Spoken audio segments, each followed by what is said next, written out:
If you've ever found yourself scrolling through TikToks of people floating on neon lily pads, sipping cold drinks in turquoise water, and finding yourself questioning whether this place is real or AI generated, well, I've got news for you.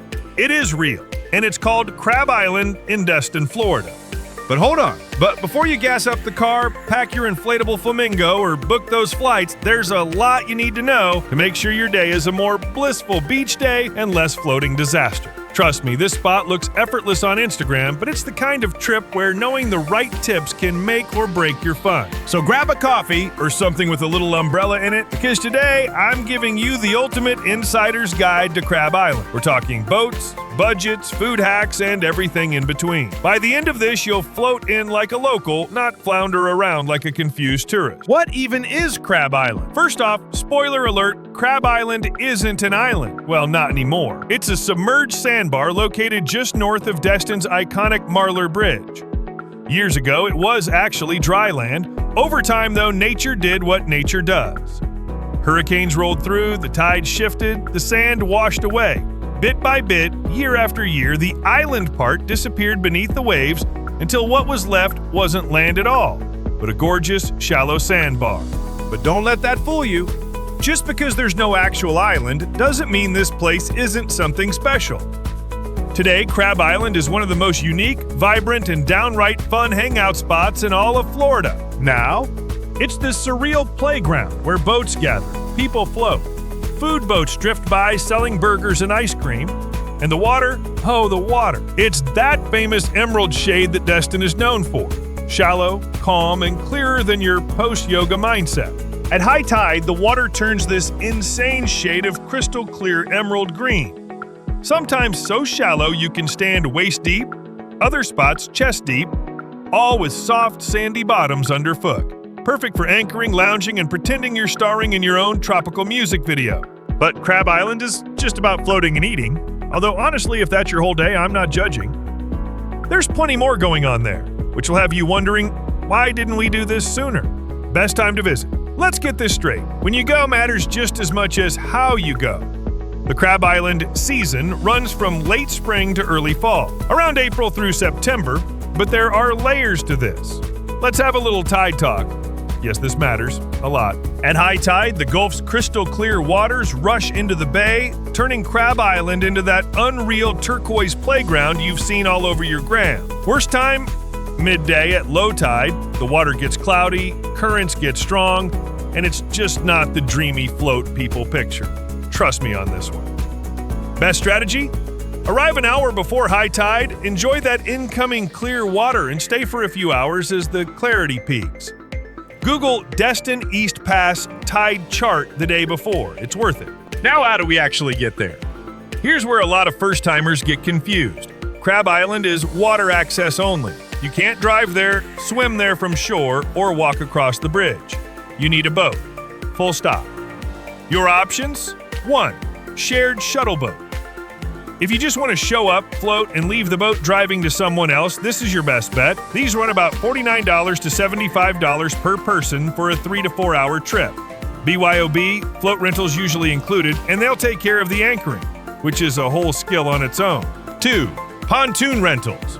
For a little more freedom, rent your own pontoon boat. Rates run from $250 to $500 for half a day, depending on season and boat size. Got a big group? It divides out nicely per person. Add a captain if no one in your crew feels confident behind the wheel. This isn't the place to learn boating on the fly. You could also rent triple-decker pontoons with slides, lily pads, and trampolines. Expect to pay extra for all the floaty fun. 3. Jet skis and kayaks. Want a quicker, zippier way in? Jet skis rent for around $95 to $125 per hour. Clear-bottom kayaks are available too for a more zen approach, but they're not ideal for groups or full-day hangs. 4. Tiki boat tours. Want your floating island to come with its own bar? Tiki boat tours are a blast. Floating bar, captain, music, and all. Perfect for a social day out. Prices hover around $65 to $90 per person. What's there to do at Crab Island? Now, if you're wondering, okay, but what do people actually do out there? Here's the honest answer: a little bit of everything, or a whole lot of nothing. And both options are exactly right. Crab Island isn't the kind of place where you're racing from activity to activity like a theme park. The whole point is to relax, float, and just enjoy the incredible atmosphere. That said, there's always something going on if you're in the mood to move around. You've anchored your boat, you've got your inflatable float in the water, the sun's warm, your drink's cold. Life's already pretty good.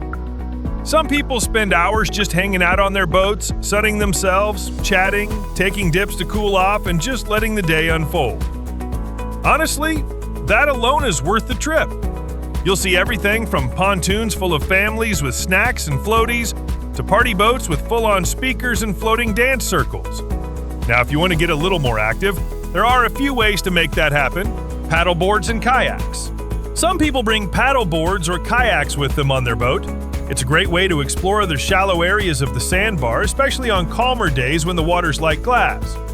If you didn't bring your own, some boat rental companies offer packages where they'll include paddle boards with your pontoon rental. Just make sure to ask ahead of time when you're booking your boat. Otherwise, it's BYO paddleboard. It's an easy, relaxed activity that lets you quietly glide through the clear water, see what's around, and maybe burn off the snack boat calories. Water volleyball and games. Water volleyball? Yep, it's a thing. Some groups bring floating volleyball nets with them and set up right there in the shallow parts of the sandbar.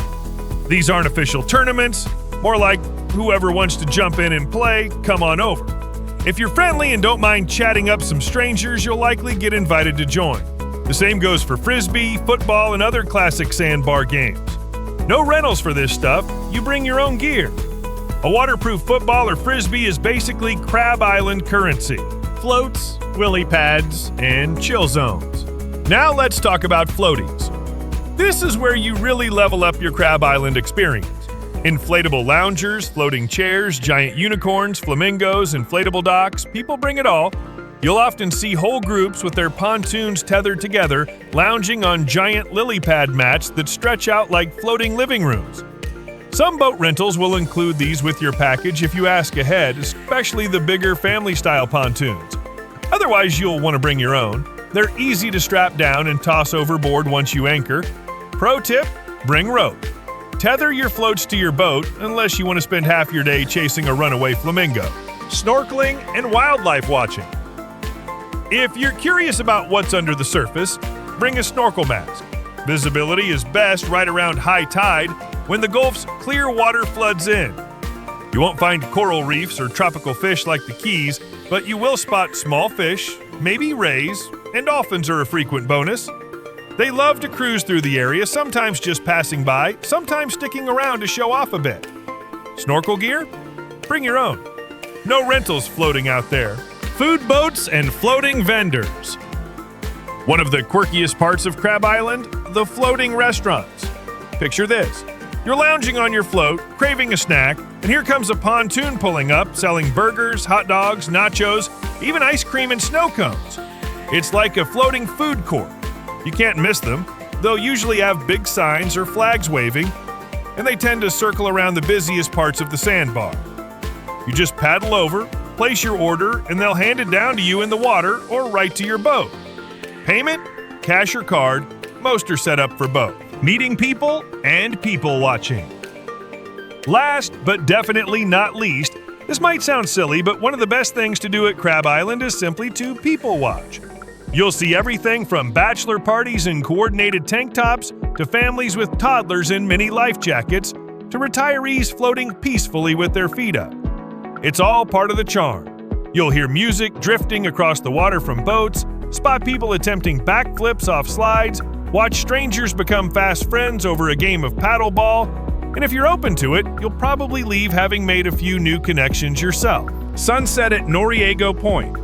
After a full day of floating, snacking, swimming, and soaking up the sunshine at Crab Island, there's really no better way to wrap it all up than drifting over to Noriego Point for sunset. Locals love this spot for a reason. The sun sets right behind the Destin Bridge, painting the water in oranges, pinks, and purples. It's the perfect way to wind down, let your shoulders drop, and just soak in how good life can be.